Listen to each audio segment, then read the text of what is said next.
জয় নিতাই, জয় নিমাই, জয় শ্রী গুরু মহারাজ। বিগত 5 বছর আমি আসামে রয়েছি। তাছাড়া দীর্ঘ বছর ধরে ওয়েস্ট বেঙ্গলের বিভিন্ন বড় বড় পুজো আমাকে কেন্দ্র করে গড়ে উঠেছে। এখন হয়তো পারি না বেঙ্গলে প্রোগ্রাম করতে, তার জন্য আমি অনেক দুঃখিত। এবছর পুজোর তিথি আদি এমনভাবেই পড়েছে যে প্রত্যেকের মনের মধ্যেই একটা ভাবনা চিন্তা রয়েছে এবং প্রত্যেকের একটা বিষয় রয়েছে যে আমরা কিভাবে অঞ্জলি দেব, কিভাবে কি করব, এইটুকু সময়ের মধ্যে এটা রয়েছে। তো আজকে আমি সামগ্রিক আলোচনা এবং তাছাড়া এবছর আবার আমাকে যারা নিচ্ছে আসামের ডিব্রুগড়ের মিলনদ্বীপ সংঘ, তাদের জন্য আমি কিছু আলোচনা দিচ্ছি। প্রথমত হচ্ছে ব্রাহ্মণের যে 9টি গুণ আছে তার মধ্যে একটি বিশেষ গুণ হচ্ছে জ্ঞান এবং বিজ্ঞান। তো যেভাবেই পুজো অর্চনা পদ্ধতি থাকুক না কেন, একজন ব্রাহ্মণ তিনি দায়িত্ব করে তার জ্ঞান এবং বিজ্ঞান দ্বারা নতুন কিছুকে আবিষ্কার করতে পারে, এটা তার অধিকার আছে শাস্ত্রসম্মতভাবে।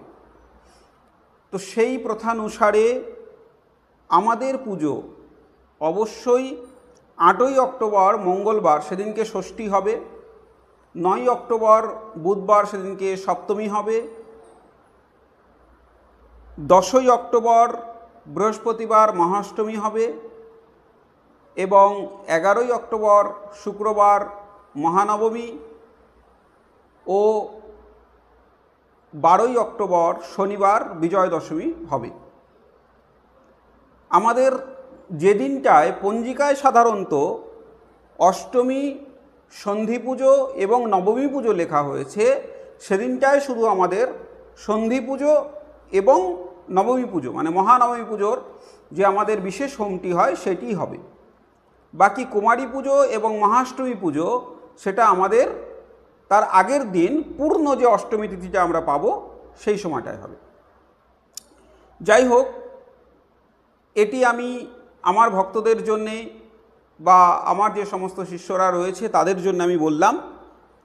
এবার আসি মিলনদ্বীপ সংঘের যে পুজোটি আমাকে দীর্ঘ 2 বছর নিয়েছে এবং এবছর আমি ঘোষণা করেছিলাম যে আমি আর যাব না, কিন্তু তথাপি তাদের অনুরোধে আমাকে সেখানে যেতে হচ্ছে। আমি প্রত্যেকের কাছে বলছি, এবছর কিন্তু মিলনদ্বীপ সংঘের প্রোগ্রাম আরও অভিনব পদ্ধতিতে হবে।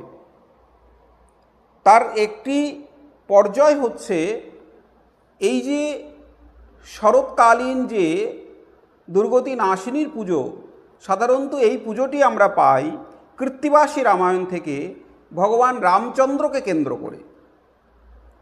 তো যথাকারণে প্রত্যেক দিন সন্ধ্যাবেলায় ভগবান রামচন্দ্রের যে উপাচারে তিনি পুজো করেছিলেন সেগুলো কিন্তু আমরা সঙ্গীত সন্ধ্যার যে আয়োজন করা হয়েছে সেই সঙ্গীত সন্ধ্যাটার মধ্যে কিন্তু রাম কথা, তার মধ্যে দিয়ে কিন্তু সঙ্গীত সন্ধ্যাটি চলবে। সুতরাং তোমরা যারা ওই এলাকায় বসবাস করছো তারা কিন্তু প্রত্যেক দিন সন্ধ্যাবেলায় আমরা একটা প্রোগ্রাম শিডিউল পাঠিয়ে দিয়েছি, সেটা সবাই তোমরা দেখতে পাবে। সেই টাইমে যদি প্রত্যেকে আসো তাহলে কিন্তু তোমরা জানতে পারবে। দয়া করে আমার প্রত্যেকের কাছে একটা অনুরোধ, দয়া করে থিম পুজোর পিছনে তোমরা দৌড়াবে না। গোটা জগৎ কিন্তু থিম পুজো করছে, প্যান্ডেলের আড়ম্বরতা রয়েছে, মূর্তির আড়ম্বরতা রয়েছে, বাজি বাজনার আড়ম্বরতা রয়েছে, কিন্তু যেটি পুজো সেটার কিন্তু কোনো আড়ম্বরতা নেই। আমাদের এই জিনিসটা বন্ধ করবার জন্যই কিন্তু আমার প্রথম দায়িত্ব। আমি কিন্তু অন্তত সেই লেভেলের পুরোহিত নয়। একজন ব্রাহ্মণ তিনি তত সময় ব্রাহ্মণ যত সময় তিনি পুজো অর্চনার ওই খবরটুকু পায়। যখন পূজা অর্চনায় প্রবেশ করেন তখন কিন্তু তিনি আর ব্রাহ্মণ নয়, তখন তিনি হচ্ছে পুরোহিতম। পুরোহিতম সর্বকার্য সিদ্ধিম, অর্থাৎ তোমাদের সমস্ত কার্যটা সিদ্ধ করাটা আমার একটা নৈতিক দায়িত্ব। সুতরাং আমার কাছে যখন একটা পুজো আসে তখন কিন্তু শুধু পুজো আসে না, ওই পুজোর দিন কিন্তু একটা ছোট্ট একটা চটি বই নিয়ে গিয়ে আমি কিন্তু বসি না। তোমরা আমাকে যারা দেখেছো তারা দেখেছো যে আমার সঙ্গে কত মোটা মোটা গ্রন্থ যায়, আমার সঙ্গে কত লোক যায়। এগুলো তোমাদেরকে বুঝতে হবে। সুতরাং তোমাদের প্রত্যেককে এক হতে হবে যে আমরা আমাদের এলাকায় কিন্তু একটি দুর্গাবতী নাসিনীর পুজো করছি বা ব্রত করছি। আমাদের এখানে কিন্তু প্যান্ডেলের পুজো হয় না, মূর্তির পুজো হয় না। আমি এবার মূর্তি প্রসঙ্গে দুটো কথা বলবো। আমি এবছর বার্তা দিয়েছি যে মূর্তি ছোট আকৃতির হবে এবং তাতে বিশেষ কোনো সাজসজ্জা থাকবে না। কেন বলেছি তোমাকে বুঝতে হবে এটা। তার কারণটি হচ্ছে, যিনি জগতমাতৃকা, সেই জগতমাতৃকার এই যে রূপের বর্ণনা, এটা আমরা কোথা থেকে পাই? সংহিতা থেকে পাই। তাহলে এই যে সংহিতা থেকে যে মায়ের বর্ণনা পেলাম, কিন্তু মা শব্দটা কিন্তু আমরা জন্মের পর থেকে পাই। তাহলে যিনি তোমার মা, জাগতিক জগতে যিনি তোমার মা, তাকে তো তুমি ছুঁতে পারছো, ধরতে পারছো। তাহলে এই মাকে ধরতে গেলে পরে, এই মৃন্ময়ী বা চিন্ময়ী মা, তাকে ধরতে গেলে পরে তোমাকে কেন একটা টেবিলের উপরে দাঁড়িয়ে চক্ষুদান করতে হয়? আচ্ছা, তোমার চোখে যদি একটা পাটকাঠির খোঁচা লেগে যায় তাহলে তোমার কেমন লাগবে? তুমি তো ক্ষত হয়ে যেতে পারো। সুতরাং মাকে ছুঁতে পারবো। শাস্ত্রে বর্ণনা করা রয়েছে যে প্রধান ও পুরোহিত যেমন হবেন, তিনি যেন স্বাভাবিকভাবে হাত তুলে মায়ের চক্ষুদান এবং প্রাণ প্রতিষ্ঠা করতে পারে। এটি আমার কথা নয়, এটি সংহিতার কথা, দেবী পুরাণোক্তের কথা, শিবপুরাণোক্তের কথা। এবার আসি মায়ের শ্বাস পোশাক। কেন আমি সাজসজ্জা আদি করতে না করেছি? তার কারণ, ধরে নাও ষষ্ঠীর দিন। ষষ্ঠীর দিন কার পুজো হয়? ষষ্ঠীর দিন পুজো হয় মায়ের ব্রহ্মচারিণী রূপের। মা ব্রহ্মচারিণী রূপে বেলতলায় এসে তিনি সেখানে ধ্যানে মগ্না। তাহলে সেইখানে দাঁড়িয়ে যার আমাদের পুজো হবে তিনি হচ্ছে ব্রহ্মচারিণী। কিন্তু মৃন্ময়ী রূপটা দেখো, মৃন্ময়ী রাজকীয়ভাবে সাজানো রয়েছে। একজন ব্যক্তিত্ব কিন্তু প্রত্যেক দিন একই রকম সাজতে পারে না। আমি যখন বিবাহ বাড়িতে যাব তখন যেভাবে সাজবো, একজন অন্নপ্রাশনের বাড়িতে গেলে কিন্তু সেরকম সাজবো না, বা একটা মন্দিরে অনুষ্ঠানে গেলে কিন্তু আমরা সেরকম সাজবো না। এটা বুঝতে হবে। এবার আসি সপ্তমী দিন। সপ্তমীর দিন আমার কার সাজসজ্জা হবে? সপ্তমীর দিন কিন্তু মায়ের সাজ হবে শৈলপুত্রী রূপে। তাহলে পাহাড়ের কন্যা, পাথরের কন্যা, তার কীরকম সাজ হতে পারে এটা বুঝতে হবে। এটা বেদ বর্ণনা করছেন। দেবী দুর্গার রূপ হচ্ছে অগ্নিসূক্তে দেবী দুর্গার রূপের বর্ণনা করা হয়েছে। তাহলে শৈলপুত্রী রূপে তার কিন্তু সাজ পোশাক হবে। মহাষ্টমী, সেদিনকে কুমারিকা, দেবী কুমারিকা রূপে কিন্তু তার সাজ পোশাক হবে। মহানবমীর দিন তিনি কিন্তু আর অন্য কিছু নয়, তিনি কিন্তু বিশালাক্ষী রূপে, অর্থাৎ সমস্ত কিছু তার কাছে এসেছেন। সেদিনকে তার রাজকীয়ভাবে কিন্তু সাজসজ্জা হবে। এবং তার মাঝখানে একটি অধ্যায় রয়ে গেল, সেটা হচ্ছে সন্ধি পুজো। সেই সন্ধি পূজাটা হচ্ছে কালরাত্রির পুজো বা কালীর পুজো, রক্তবীজের পুজো। সুতরাং সেই সব উন্মত্ত ভৈরবের একটি পুজো। উন্মত্ত ভৈরব তো কখনো ওই রকম সেজেগুজে থাকতে পারে না। সুতরাং এই যে সাজগোজ করানো, এটা কিন্তু আমাদের কাজ অনেক কম। কিন্তু না বাবা, মায়েদেরকে বুঝতে হবে, তোমাদেরকে বুঝতে হবে যে এই দায়িত্বগুলো আমি যখন নিচ্ছি তখন কিন্তু আমার আরও পরিশ্রম বেড়ে যাচ্ছে। তাহলে আমি সেটা করছি। তোমরা কেউ নিজেরা কোনো কিছুকে ভেবে একটা পুজো বিষয়ে কিছু আলোচনা করো না। আমি সেখানে যাচ্ছি, আমি কিন্তু কোনো কিছুকে তৈরি করে দিয়ে কিন্তু ঘরে বসে থাকি না। আমি রীতিমতন প্যান্ডেলে থাকি, আমি ব্যাসাসনে বসে থাকি। তোমরা তখন আসবে, আমাকে প্রশ্ন করবে, দেখবে যে বাবা প্রশ্নের উত্তর দিচ্ছেন কি না, দিতে পারছেন কি না, তোমাদের মন ভরছেন কি না। যদি না ভরে তখন তোমরা আমাকে প্রশ্ন করবে। এটা গেল মূর্তির কথা বললাম। এবার আসি ভোগরাগের বিষয়।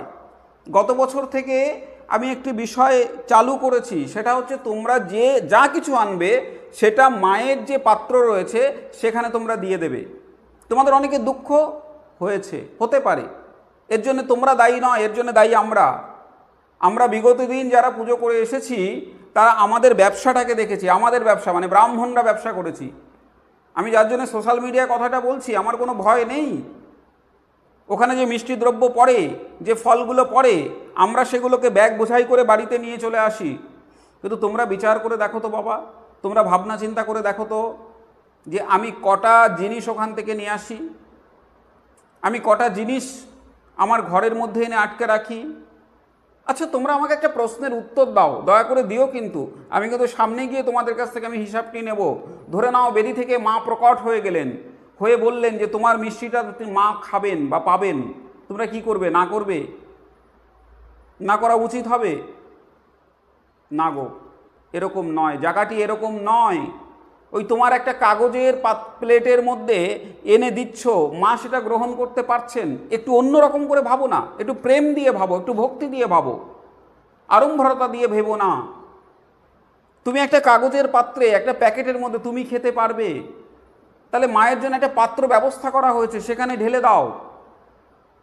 এবং আমি জানি না যে নিজের জিনিসটা নিজে গ্রহণ করে কতটুকু আনন্দ আছে। আমার তো মনে হয় অনেকের মধ্যে বিলিয়ে দিয়ে অনেক বেশি আনন্দ রয়েছে। আমি অন্তত সেই প্রথায় বিশ্বাসী। আমি কিন্তু খুব অল্পাহারি, তোমরা জানো, তোমরা এগুলো তোমাদের সঙ্গে বলার কিছু নেই।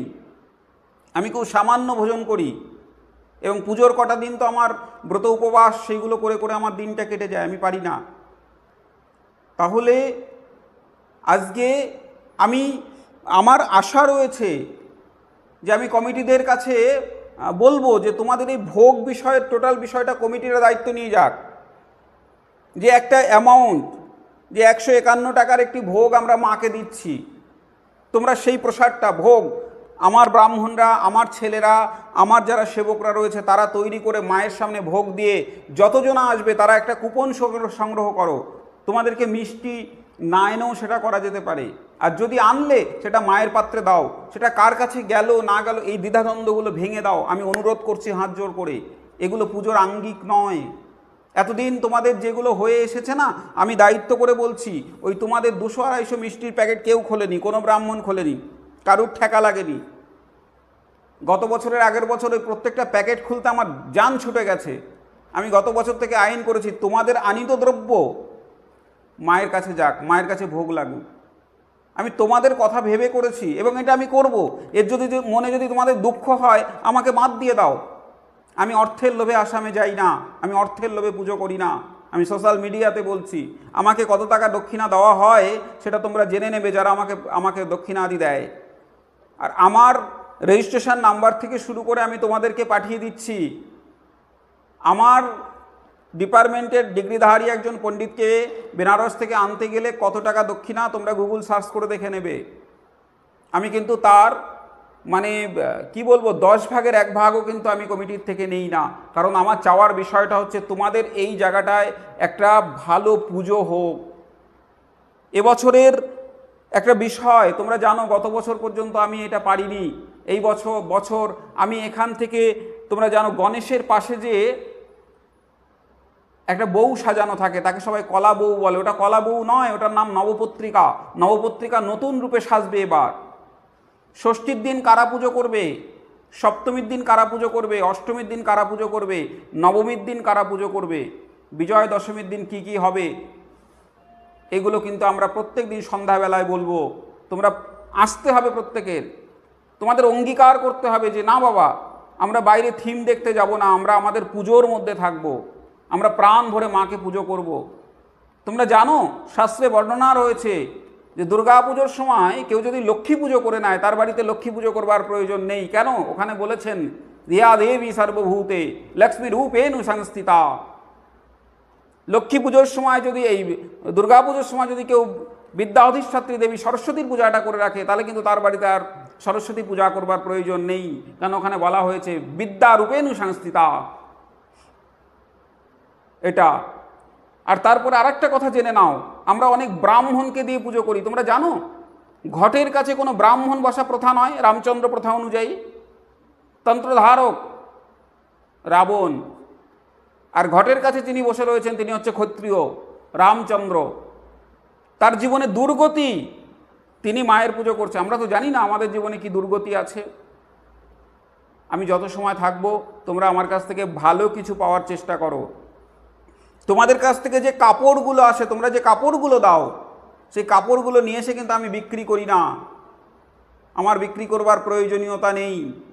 গরিব দুঃখী ভিখারির মধ্যে সেই কাপড়গুলো দেওয়া হয়। এবছর থেকে তোমরা দেখতে পাবে, এই চ্যানেলটাতে দেখতে পাবে। যে আমরা মানুষের কাছে সেগুলো পৌঁছে দিয়েছি। তোমরা ভালো জিনিস দেবে, একজন দরিদ্র মানুষ তোমার কাপড় পরে দুদিন বাঁচবে, মাগো এটা তুমি কোথায় চলে যাবে তোমরা অনুভব করতে পারবে না, তোমরা জানতে পারবে না। আমি আসছি তোমাদের জন্য, আসছি তোমাদের কথা শুনতে, আসছি তোমাদের সঙ্গে কথা বলতে আসছি। তোমরা প্রত্যেকের মধ্যে যে মতানৈক্যতা রয়েছে, দ্বিধাদ্বন্দ্ব রয়েছে, সমস্ত কিছু মুছে দাও। যে যা দিচ্ছিলে সেখান থেকে ফিরে যেও না কেউ, আরও বেশি করে দাও। আমি দায়িত্ব নিচ্ছি তোমাদের সেই দানকে, তোমাদের সেই সমস্ত কিছুকে। আমি যদি ভালো কিছুতে রূপ না দিতে পারি, আমি তোমাদেরকে কৈফিয়ত দিয়ে যাব, আমি কৈফিয়ত দিয়ে তারপরে আসব। তত সময় তোমরা সবাই ভালো থাকো। পুজোর একটা দারুণ আড়ম্বরপূর্ণতা রয়েছে, সেইগুলোর কাছে এসে তোমরা বসো। প্রত্যেক দিন সন্ধ্যাবেলায় সঙ্গীতময় রামকথা দারুণ লাগবে, একবার শুনে তো দেখো বাবা।